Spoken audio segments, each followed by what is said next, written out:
Okay, so gold just literally shed like 6% in just a few hours today after silver shed 15%, right?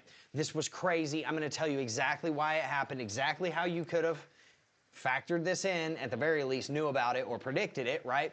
And I'm also going to tell you how I saw this, right? Because I literally did actually, and this will be something I talk about in another video, but I did call the exact and absolute top on gold 2 days ago. I believe it was, maybe it was 3 days ago. I believe it was Friday. I gave the exact level where it was, you know, to reach that resistance, and we did call that out, but you know, that's not the point of this video.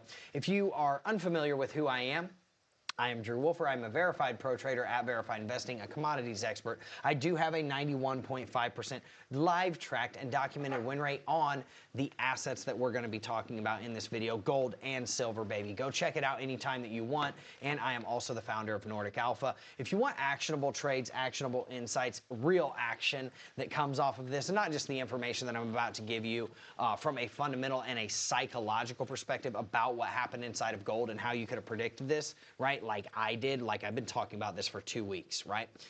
Get inside of Nordic Alpha. It's literally less than $1 a day. It's $29 a month. And man, wouldn't it have been nice to know where the top on gold was?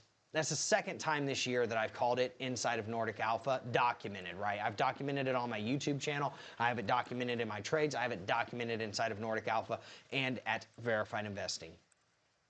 Just saying. So let's talk about why all of this happened. And it's because the game has changed, okay? And I know a lot of people keep saying that to me, and they're really mad at me in the comments section. I drop my gold whenever I tell them that gold is going to go down or silver is going to go down. God forbid you say silver is going to go down. Everybody loses their friggin' minds, okay? And that is exactly why it was going to go down.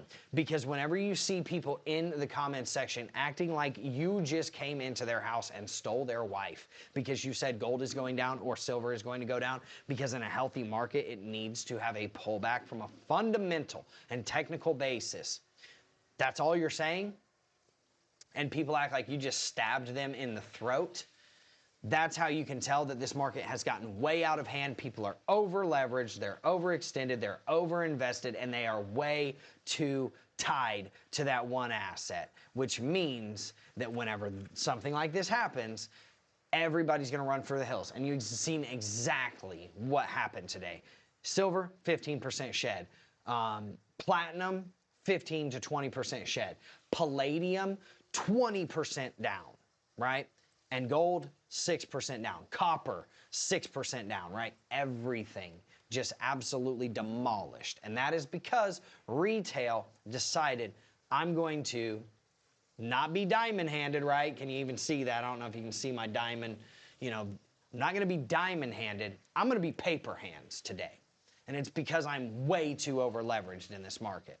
So, all I'm saying, retail, do not blame Drew Wolfer, the YouTuber. Do not blame any of the YouTubers for calling this out. Blame yourselves for selling when you saw that first red candle, because I called that out days ago and I said that's exactly what's going to happen. And that is literally exactly what happened.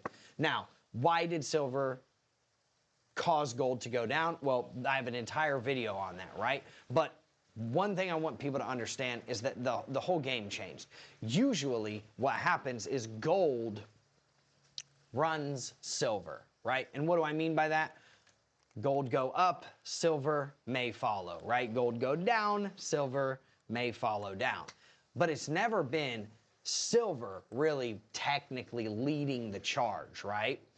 Silver usually doesn't have the ability to drag everything else up and everything else down with it, but today it did. And this is a nuanced detail that I've actually been talking about in some of my previous videos that played out that people needed to take notice of. And like, this is a huge hindrance to gold and all the other metals, right? Just like gold was a hindrance to silver and all the other metals at first.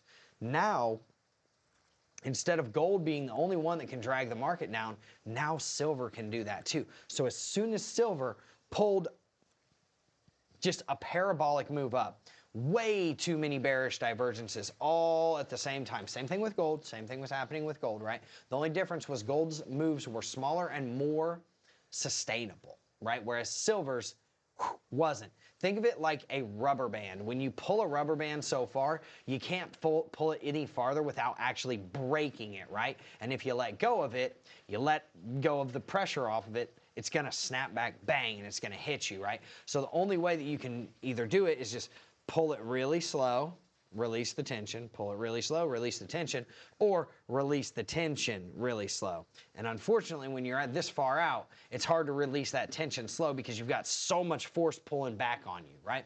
So one, it's either going to snap back, or two, it's gonna break. And that's exactly what happened with silver today, and that's exactly what happened with gold. Not because gold was super overextended, but because the rest of the metals markets was, and by and through osmosis, you know, gold went down, okay? So there was all of these like crazy narratives of, you know, supply crunches and industrial demand and, you know, Shanghai having $100 silver and China not allowing exports anymore of, you know, silver in 2026. And I was just, I was watching these people say these things, right? And I was like, dude, this is where it gets real. Because not only do you have retail acting like absolute buffoons about this metal, because I want this metal to go up, but I want it to go up in a responsible manner so that I can protect my portfolio for a long time, right? But not only do you have that, but you also have what seems to be institutions and the powers that be, big banks and things of that sort, kind of like pitching this narrative to get people to buy silver, buy gold as a safe haven, as exit liquidity, okay? So I actually called this out, and this is something I can talk about in another video again, but at $4,600 was going to be the break point on gold where we got that pullback, and actually that's exactly where we got that pullback. I think it was within 16 bucks, right? I think it was like 4,584 bucks or something like that, right? So in any case, whenever you come up and you crack an all-time high, you don't just go parabolic after you crack that all-time high, right? A lot of times what you do is you go up and then you use it as support and then you bounce from it.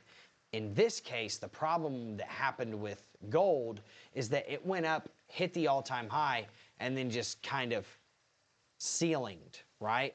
And then boom, silver went down, bam, gold fell through its technical floor, which was that previous all-time high, $4,400, and then bang, now we're sitting under it, and it broke market structure to the downside on not only the hourly, but the 4-hour chart, and we are very dangerously close to breaking the market structure on the 12-hour chart, which could send us cascading down to about $4,000, okay? Now, where's the immediate resistance at?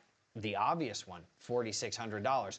There's another resistance in between about $4,700 to $4,800, and then it's 5K. Now, to be clear, in 2026, I do think we're gonna see 5K and potentially probably more on gold if this run continues. But if we drop below a certain level, and if you want that level, you gotta get inside of Nordic Alpha, where I give that out every single day for literally less than $1 a day, $29 a month.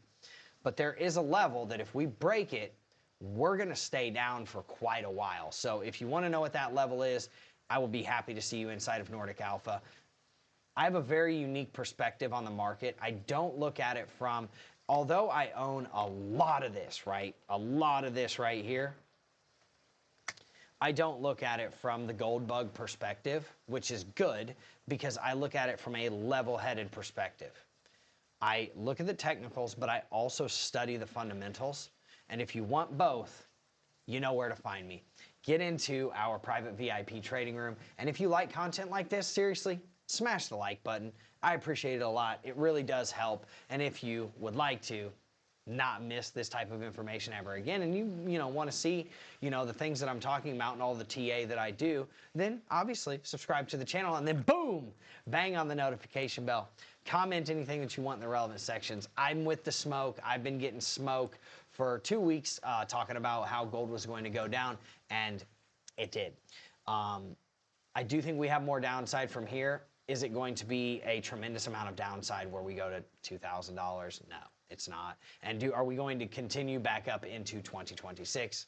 I do believe so long as we uphold that one level that I'm talking about that you can figure out if you get inside of Nordic Alpha. So with that being said, I hope everybody had a wonderful holiday with their beautiful families. I hope you have a good holiday weekend coming up, and let's see how everything plays out, and I will see you in the next video.